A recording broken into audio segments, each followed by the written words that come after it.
Bonsoir à tous, au sommaire de cette édition du journal. Ils étaient nombreux sur les rues de Lubumbashi. Les fidèles de l'église évangile éternelle ont protesté contre l'arrestation de leur pasteur. Ils accusent les bishops Léonard Matebwe Lambalamba d'être à la base de cette situation. Lutter contre les VIH-Sida à Lubumbashi, c'est autour de ce sujet que s'est entretenu le maire adjoint avec les médecins de Lubumbashi. L'objectif étant de réduire les taux de prévalence du VIH-Sida dans la province. Voilà tout pour les titres, madame, monsieur. Une fois de plus, bienvenue à cette édition du journal. Je le disais dans les titres, les conflits qui opposent l'église interconfessionnelle Viens-et-Vois à l'église de l'évangile éternel a dégénéré ce vendredi 3 avril 2015. Les fidèles de l'église de l'évangile éternel sont descendus dans la rue, partant de l'arrêt Kabolela jusqu'à la MONUSCO, en passant par la mairie de Lubumbashi. Ils protestent contre l'arrestation de leur pasteur Kalenga Amandous, arrestation qui aurait été orchestrée par les bishops Léonard Matebwe et Lambalamba selon les manifestants. Léon Magloire Monga nous rend cet élément de reportage. Ce groupe de personnes en pleine marche de protestation sont les fidèles de l'église de l'évangile éternel. Ils viennent d'apprendre que leur pasteur est arrêté. Selon eux, celui qui a fait arrêter leur pasteur est bien connu.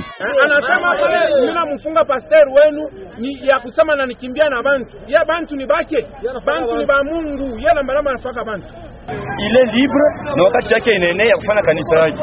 Shitu kubantu tunaamini kwake, tunarudia site sa parole. Na ni parole ya Yesu, haina parole ya Lambalamba pana. Et nous, les fidèles Yahou Baba, nous demandons une libération immédiate. L'épouse du pasteur arrêté faisait partie de cette marche. Madame Nicole Chinguta était dans tous ses états.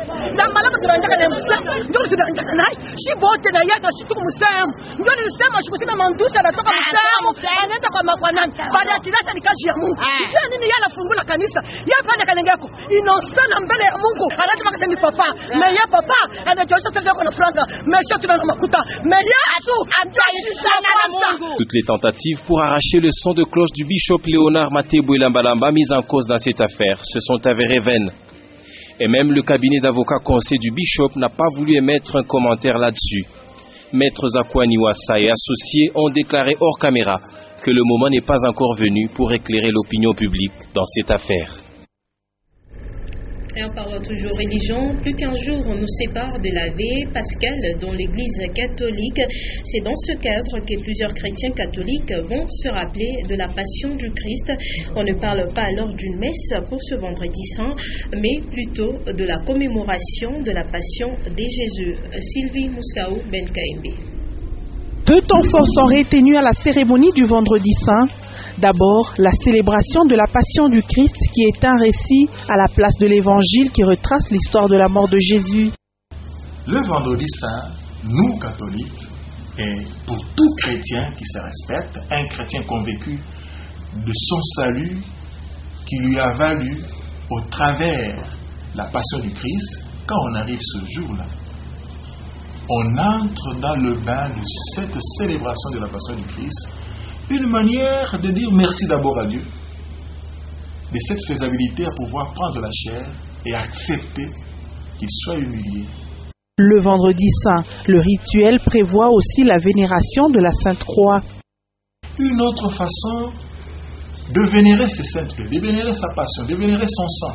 Parce qu'au travers de sa passion, au travers de son sang, quand vous voyez bien les intercesseurs, ceux qui font les délivrances, ils disent toujours au nom de Jésus-Christ, par le sang de Jésus-Christ. Ça suppose qu'au travers de ce sang, il y a un salut qui s'accomplit pour toute l'humanité et le monde.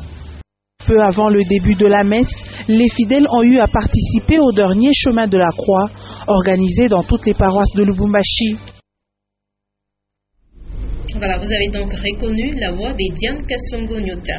Le ministre provincial des Finances a tenu une réunion avec les cadres de la DR4 ce vendredi 3 avril 2015. Au menu, évaluer les performances de la DR4, les potentiels fiscaux des nouvelles provinces et échanger sur les instructions relatives au budget 2015. Pour Christian Mwando, les efforts de ce service d'assiette sont à encourager. Je vous propose de suivre ces propos recueillis pour vous par Édouard Kankou. Nous avons présidé la réunion avec les responsables de la DER4 pour essayer de voir ensemble les performances de la province pour le premier trimestre 2015 comparativement à ce qui a été fait en 2014 et voir quelles sont les stratégies que nous pouvons mettre en place pour encore améliorer le rendement au niveau des recettes de la province. Nous en avons profité également pour faire le point sur le potentiel fiscal des futures provinces. Nous avons examiné quelles ont été les réalisations des futures provinces en dehors du secteur minier en 2014, au premier trimestre 2015, et nous avons essayé de voir quelles sont les stratégies qui pourront être conseillées aux futures provinces pour améliorer la perception des recettes locales. Par rapport à 2014, l'année 2014 a connu un accroissement de plus ou moins 10% par rapport à ce qui a été fait en 2013. Et le premier trimestre, nous sommes encore en train de réévaluer par rapport aux 3 premiers mois de 2014. Je pense que la performance est plus ou moins similaire, le décollage est plus ou moins laborieux à cause de tous ces événements que nous avons connus au niveau de la province et du pays. Nous avons constaté que jusqu'à présent nous avons, comme vous le savez, 2 provinces qui restent très viables. Au cours de la réunion que le maire adjoint a présidée avec quelques médecins au sujet de la lutte contre les VIH-Sida dans la ville de Lubumbashi, les taux des prévalences de la ville est de 2,9%. Ce taux représente la moitié du taux de la prévalence du VIH-Sida dans la province du Katanga. Maurice Mazel. La mairie de Lubumbashi a abrité la réunion avec les partenaires de la santé. Elle a porté sur le VIH-Sida. L'adjointe au maire, Madame Clotilde Moutita Kalunga, a, avec ses interlocuteurs, réfléchi sur comment lutter contre le VIH-Sida à Lubumbashi. En RDC, un cas de VIH sur 4 viennent de la province du Katanga et la ville de Lubumbashi, à elle seule, a presque la moitié de tous les cas de VIH de la province. Cette séance, justement, c'était pour que l'autorité puisse être informée sur ce qui doit être fait. C'est-à-dire, il faut élaborer un plan. Un plan qui cadre dans la logique du programme Wantanchi Sida. Le vœu de la mairie de Lubumbashi et des partenaires est de multiplier tant soit peu des stratégies pour riposter contre la pandémie du sida. Le taux de la prévalence de la maladie à Lubumbashi est estimé à 2,9%. Et depuis la démission de Mme Dominique Munongo Inamizi à la tête de la commune Likasi, cette municipalité est restée sans guide. L'administration communale tourne au ralenti et les habitants de cette commune s'en plaignent. Léon Maglor Mongamtouale.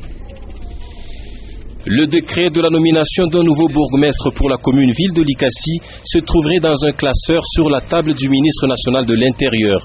En démissionnant, voici maintenant plus d'une année, l'ex-bourgmestre de la commune-ville de Likasi, Dominique Munongo Inamizi, a laissé derrière elle une administration sans guide et des administrés qui ne savent pas à quelle porte frapper pour leurs problèmes quotidiens. Maintenant, nous avons toute une année à la commune de Likasi, nous n'avons pas de bourgmestre. Et on sent bien qu'il y a du désordre. Vous voyez vous-même, quand le papa n'est pas là, la maison, ce n'est plus une maison. Alors nous demandons à ce que nous avons un bourgmestre pour gérer cette commune-là.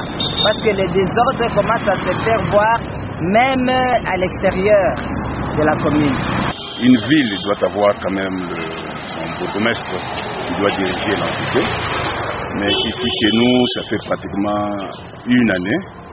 C'est déplorable. Quand il y a quelqu'un qui joue l'intérim, moi je pense que normalement il doit jouer son rôle, mais pas pleinement son rôle, parce que le bourgmestre doit être là, parce que c'est lui qui est nommé et c'est lui qui doit jouer bien son rôle convenablement. En attendant, la commune-ville de Likasi fonctionne comme elle peut, avec des chefs de bureau expédiant les affaires courantes sur instruction express de la mairie. C'est un incendie qui a été évité de justesse au croisement des avenues Lumumba et Kibati. Souvent dans la soirée, une flamme due à un mauvais raccordement des câbles perturbe la circulation routière sur cet axe. La dernière scène a été vécue dans la soirée du jeudi 2 avril 2015. Augustin Célestin Moukanta. Pendant la journée au croisement des avenues Lumumba et Kibati, tout semble être normal et calme. Les passants fréquentent aisément la trottoir pour vaquer à leurs occupations. À cet endroit se trouve un poteau à câble basse tension qui distribue l'énergie électrique à plusieurs maisons du quartier industriel. Toujours à nu, les câbles sont à l'air libre et à cause de la mauvaise isolation, un drame risque de se produire, à l'exemple du spectacle enregistré dans la soirée du 2 avril 2015.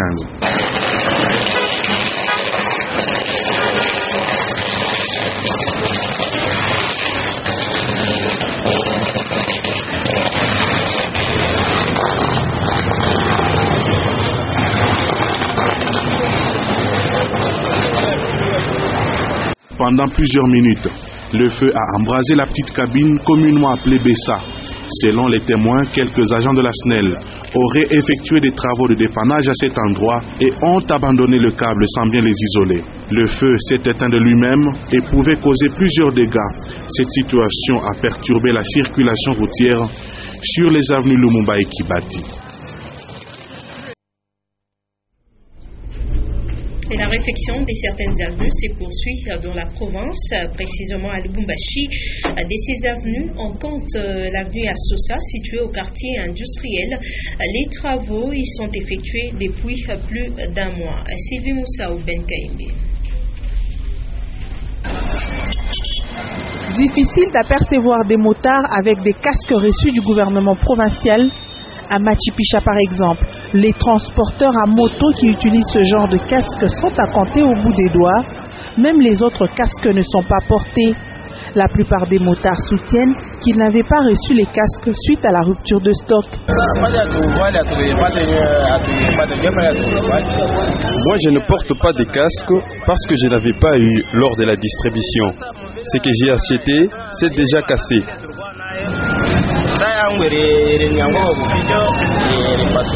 Un des membres du comité des motards affirme que plus de 70% des transporteurs de Machipicha avaient reçu ce don du gouvernement. La majorité des motards ont eu des casques remis par Moïse. Si je ne m'abuse, c'est 70% environ des personnes qui en ont eu.